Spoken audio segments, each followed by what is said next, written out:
Buenas tardes a todos. Comenzamos la clase de hoy donde vamos a abordar el tema de quebraduras. En clases anteriores hemos estado viendo los conceptos, la teoría de la química coloidal.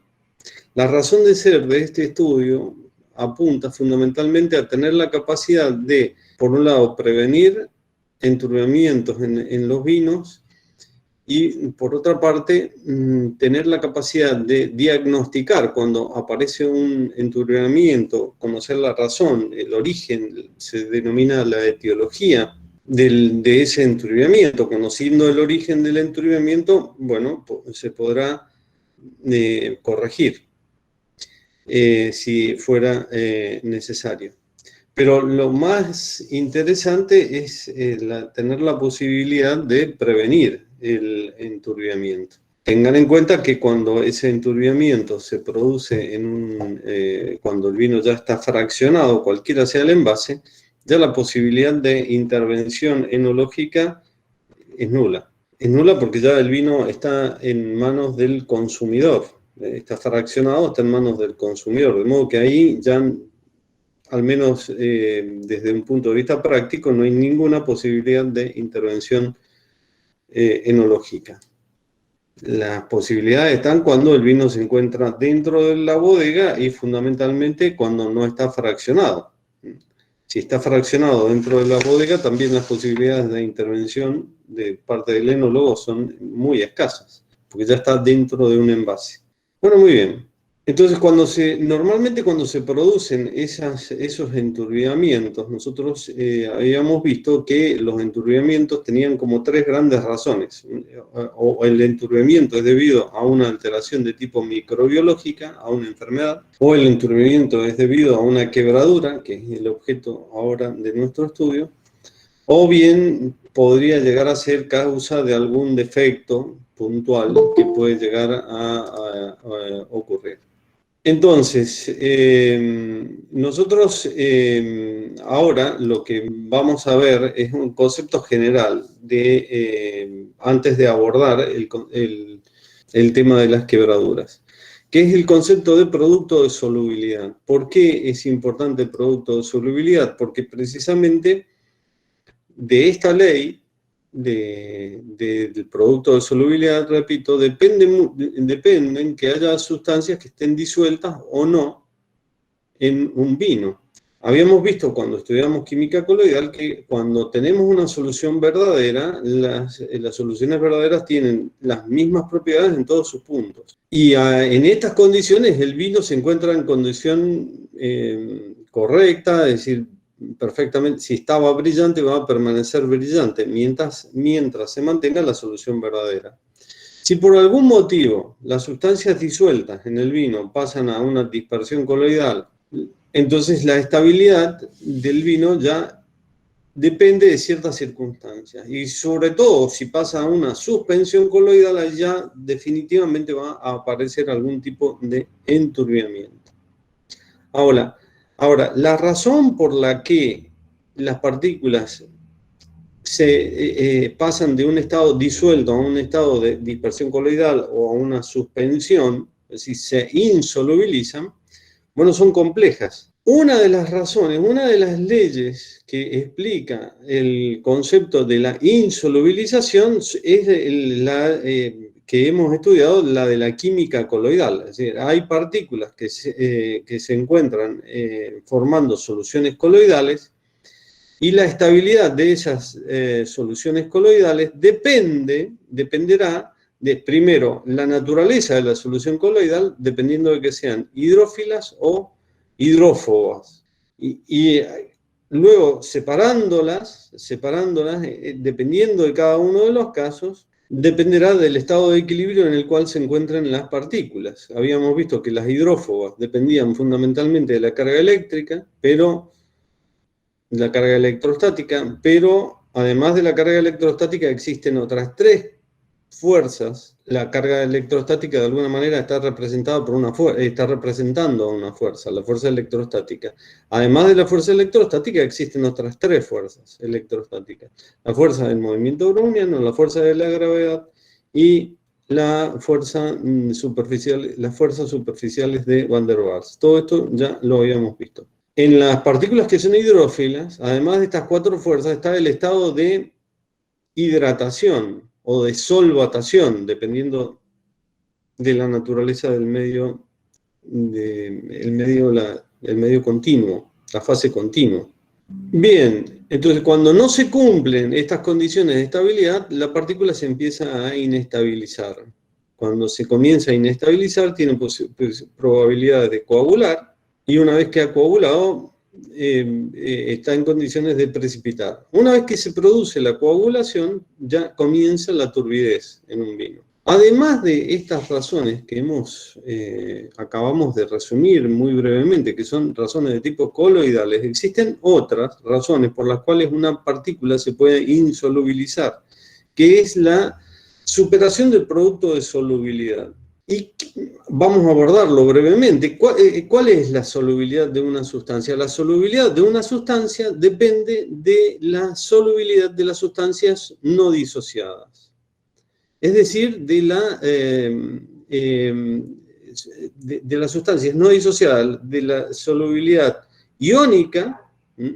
Si la partícula está disociada, es los iones, la solubilidad de sus iones y la solubilidad de la misma molécula. O sea, fundamentalmente de 2 tipos de partículas. Las disociadas, solubilidad iónica, y las partículas sin disociar, solubilidad molecular. Es decir, en resumidas cuentas, la solubilidad de una sustancia depende de la solubilidad de sus compuestos iónicos y sus compuestos moleculares, lo que se resume con 2 expresiones, solubilidad iónica y solubilidad molecular.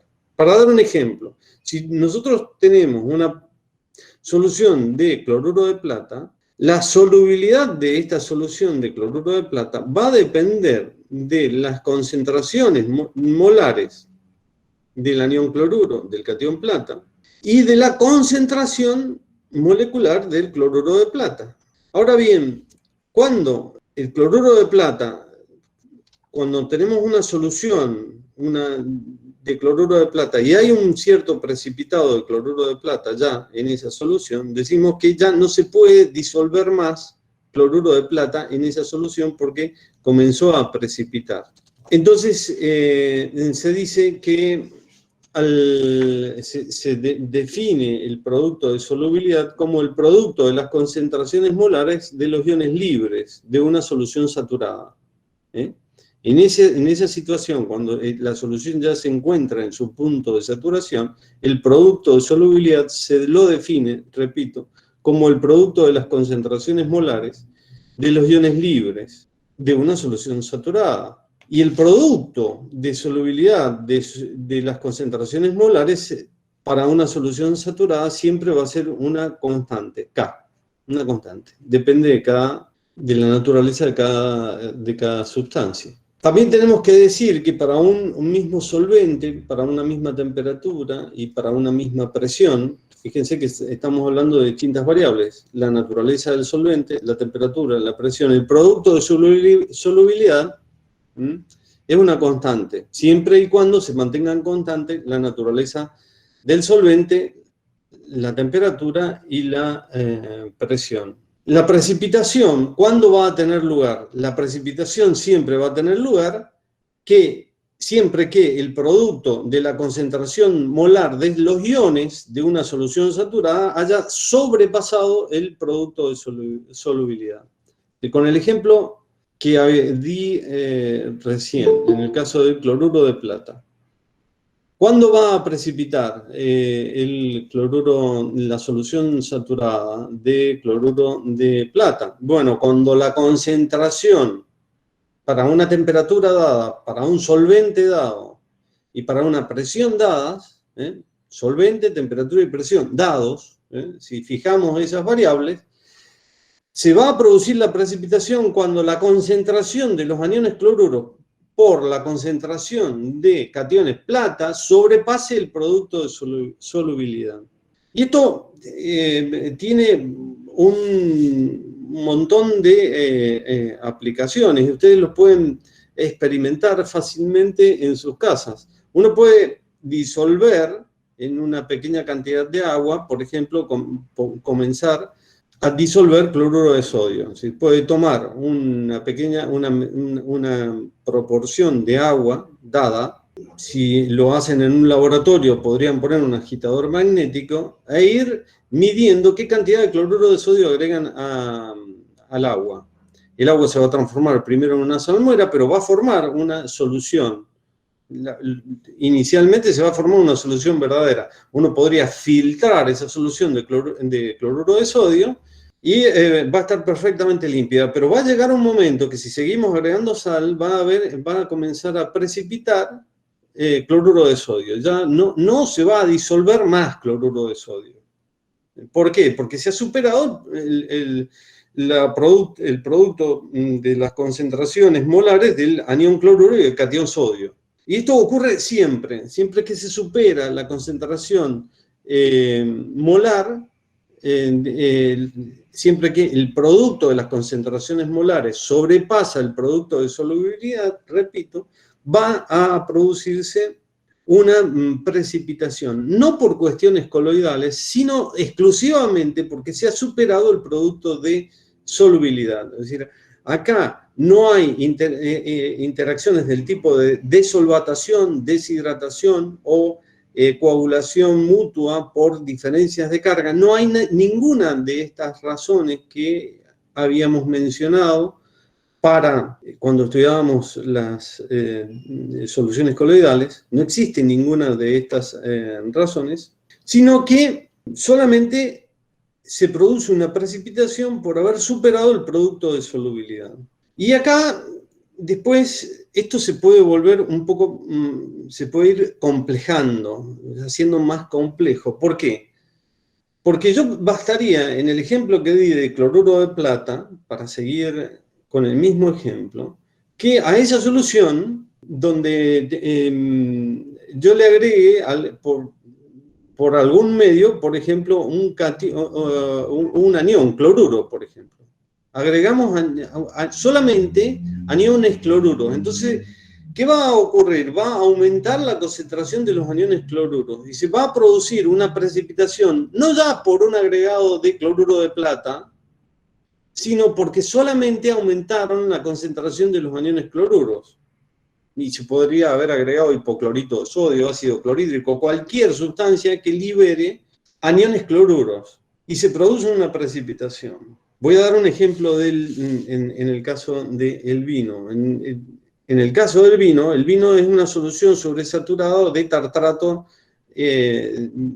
producto de la concentración de ácido tartárico que todos los vinos contienen naturalmente, y producto de la concentración de potasio que todos los vinos naturalmente también contienen.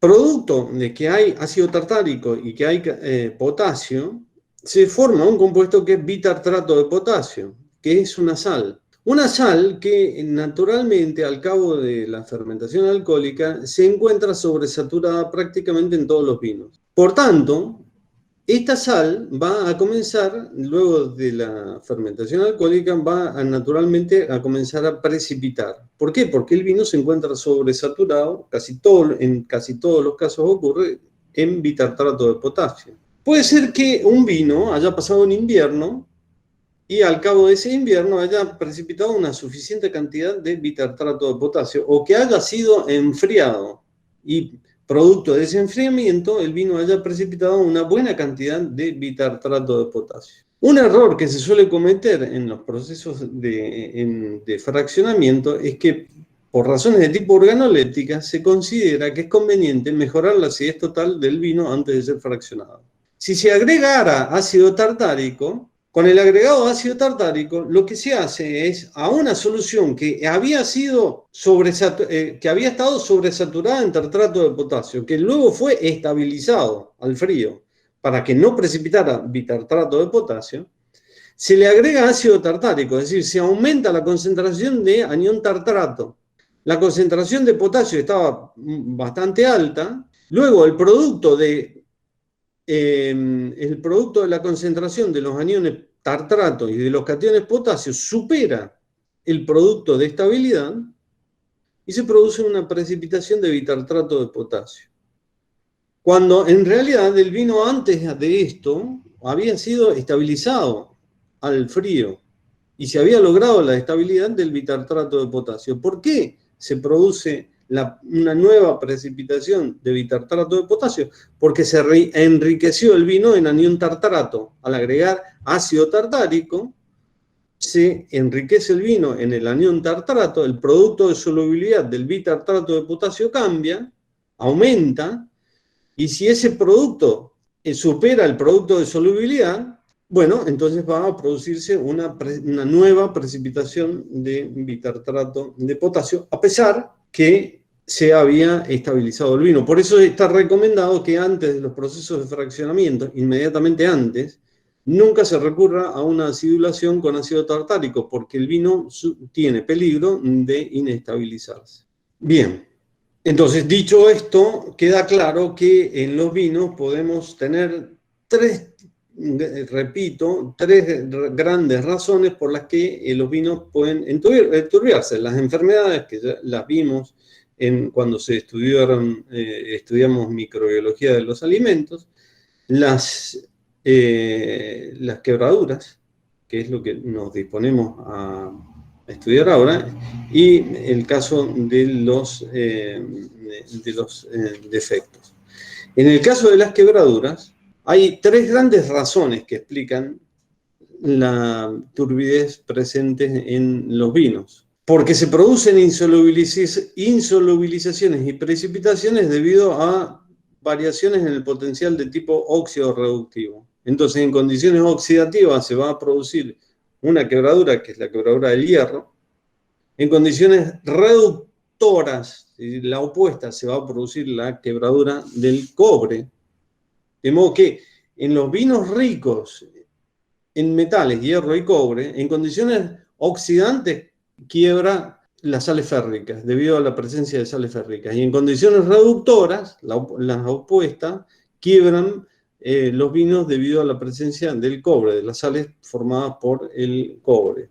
Luego están otro gran grupo de insolubilizaciones y precipitaciones que ocurren por razones de una variable estrictamente física, como es la temperatura. En condiciones de altas temperaturas van a precipitar fundamentalmente los vinos debido a la presencia de proteínas, que es lo que vamos a estudiar hoy día. Y en condiciones de baja temperatura se va a producir también la precipitación de las proteínas, pero fundamentalmente la precipitación de las sales tartáricas, porque precisamente al bajar la temperatura se produce una sobresaturación de las sales tartáricas. Recuerden que cuando definíamos el producto de solubilidad decíamos, para una misma solución, para una misma temperatura, ¿sí? Para un mismo solvente, para una misma presión y para una misma temperatura, el producto de solubilidad es constante.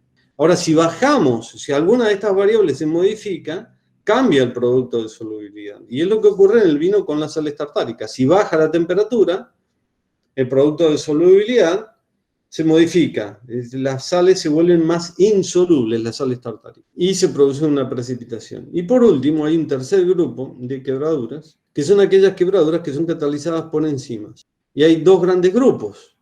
Las enzimas oxidantes, que provocan quebraduras de la materia colorante por oxidación, que se denominan quiebra oxidásica, y las enzimas hidrolíticas, que tienen capacidad de hidrolizar. Concretamente, cuando estas enzimas tienen como sustrato la materia colorante, provocan una quiebra que se denomina quebradura hidrolásica, que es la que se produce cuando la materia colorante es hidrolizada por estas enzimas hidrolíticas y rompen la polimerización de la materia colorante, provocando una precipitación de la materia colorante de los vinos. Esta última quebradura, la hidrolásica, tiene la particularidad de que no es estrictamente enzimática, también se puede producir, es estrictamente hidrolítica. ¿A qué me refiero?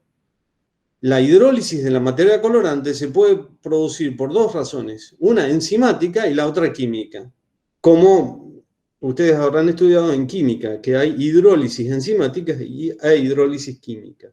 El caso de las hidrólisis químicas tienen la complejidad de que si el sustrato está predispuesto a una hidrólisis química, se va a producir indefectiblemente y no hay muchas alternativas para corregir ese inconveniente o ese probable inconveniente. Se va a producir indefectiblemente si las condiciones están dadas. En el caso de las hidrólisis enzimáticas, uno podría llegar a corregirlas si inactiva la enzima que provoca la hidrólisis. ¿Cómo se podrían corregir? Por ejemplo, desnaturalizando las enzimas por calor. Entonces, con esto vamos a hacer el cierre de lo que es la introducción a las quebraduras.